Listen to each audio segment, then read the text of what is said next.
Il y a tout juste un an, la première pierre d'un audacieux projet était posée rue Molitor à Amnéville.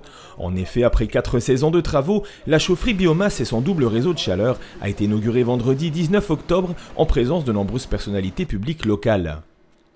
Les inaugurations sont des moments très particuliers et j'en mesure aujourd'hui l'importance, de par votre présence nombreuse, de par la qualité des intervenants qui vont me succéder, de par la dimension très symbolique que revêt cet instant, mais aussi de par ma présence pour la première fois de ce côté du pupitre.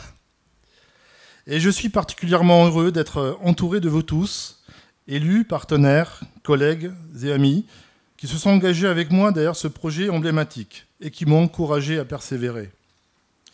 Pour vous tous qui y avez cru et qui ont contribué à emporter la décision de faire, eh bien, cette manifestation est aussi votre consécration. Très fier aussi, pour des raisons qui tiennent évidemment à cette magnifique réalisation, pour ce qu'elle représente pour la régie et pour la commune en termes d'ambition. Celle d'un engagement dans la protection de l'environnement, un engagement vers une indépendance énergétique de la commune face aux énergies fossiles, un engagement dans une politique de développement durable qui doit à présent faire des petits dans notre territoire. Voilà, mesdames, messieurs, ce que je voulais dire aujourd'hui à l'occasion de cette inauguration. Mais j'ai quand même une pensée toute particulière en ce jour pour deux hommes qui ont beaucoup compté et qui m'ont inspiré et qui m'ont appris la persévérance, le travail et l'engagement. Ils nous ont quittés, mais m'ont accompagné tout au long de cette aventure. Il s'agit de mon propre père et du docteur Jean Kiefer. Et j'espère leur avoir fait honneur avec cette réalisation. Ce magnifique projet valait le coup de se plier en 4 pour qu'il soit à présent opérationnel. Je vais oser paraphraser un certain Nelson Mandela qui disait dans un contexte bien plus grave « Cela semblait impossible au départ, jusqu'à ce qu'on le fasse. Et nous l'avons fait. » Né d'une volonté commune entre la régie municipale d'électricité et la mairie d'Amnéville de s'engager dans une démarche de transition énergétique, la chaufferie biomasse permet depuis le 1er octobre dernier d'alimenter 23 bâtiments, parmi lesquels des logements sociaux, le collège La Source, l'ensemble du pôle thermal ou encore les structures communales implantées en ville et sur le centre thermal et touristique Dr Jean Kiefer. Un réseau de chaleur, c'est de l'eau chauffée, basiquement, qui circule. Et de l'eau qui circule, ça coule de source pour une ville thermale. Ville-entreprise qui n'a jamais conçu son développement comme un long fleuve tranquille. Un réseau de chaleur, c'est aussi du bois, brûlé pour chauffer l'eau. Un débouché idéal pour la forêt du bois de Coulanges, sous la maîtrise de l'ENF, bien évidemment. L'eau, le bois, le feu, attisés par le vent du progrès, voilà les 4 éléments réunis pour un avenir plus sain. Ce réseau de chaleur permettant de réduire de façon importante les rejets atmosphériques et d'améliorer la qualité de l'air. Mais il ne suffit pas d'avoir 4 éléments, encore faut-il les lier.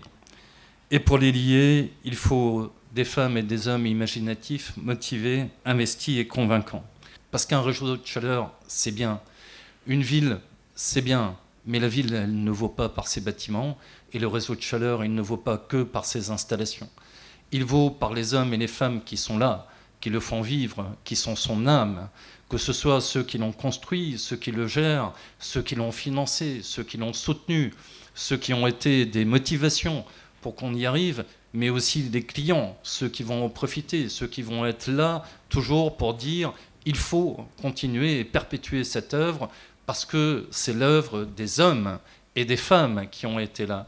C'est une œuvre humaine, effectivement, c'est bien le cas en l'espèce, et sans cette volonté technique, politique, environnementale, étatique, on n'y serait pas arrivé.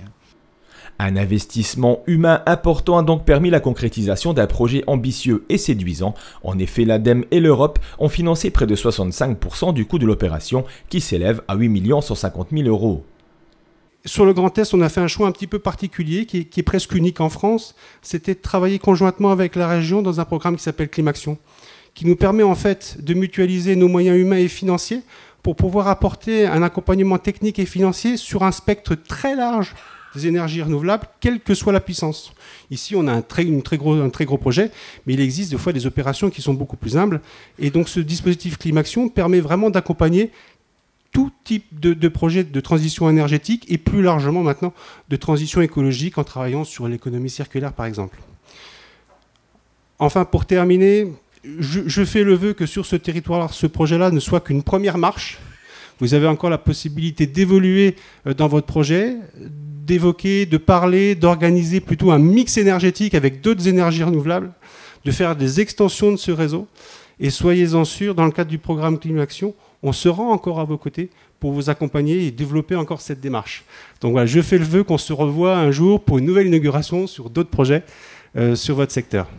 Une réduction de 83% d'émissions de CO2 par rapport aux chaudières existantes en utilisant une énergie renouvelable, voilà l'impact écologique du nouvel équipement amnévillois.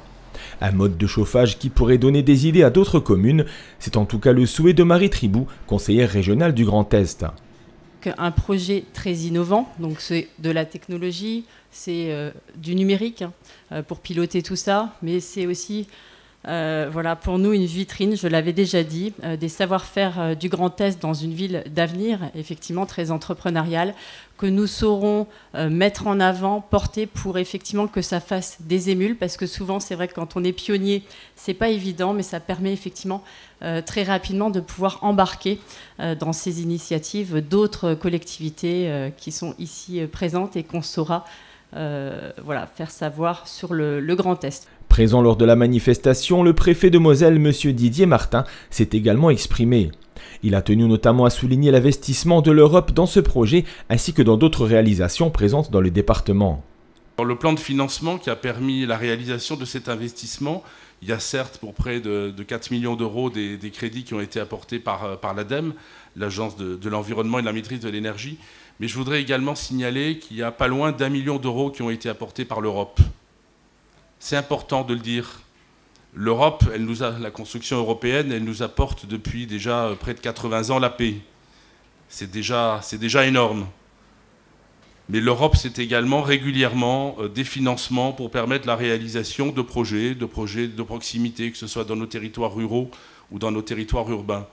Et moi, il ne se passe pas de semaine où ici, en Moselle, je peux témoigner que l'Europe a facilité, a favorisé, a permis la réalisation de certains projets qui, sans cet argent, auraient peut-être eu du mal à boucler le plan de financement et à passer à la phase de réalisation. Alors, l'équipement d'aujourd'hui en fait partie, mais ce n'est pas le seul. Je le disais la semaine dernière, à Metz, monsieur le député, vous y étiez également, l'inauguration de l'Agora, un centre social et une médiathèque dans les quartiers nord de Metz. Là aussi, l'Europe avait apporté sa contribution financière et là aussi, cet apport financier avait été déterminant pour boucler le plan de financement. Donc voilà, je souhaitais également appeler votre attention sur cet aspect-là des choses. L'Europe est présente dans nos territoires sur des projets concrets, sur des projets importants pour la vie de nos concitoyens, mais également pour prendre part aux grandes évolutions de notre temps, et évidemment la transition énergétique en fait partie. Après l'intervention des personnalités locales, la chaufferie biomasse a été officiellement inaugurée. Son double réseau de 7 km permettra dès cet hiver de chauffer les 23 sous-stations qui y sont raccordées.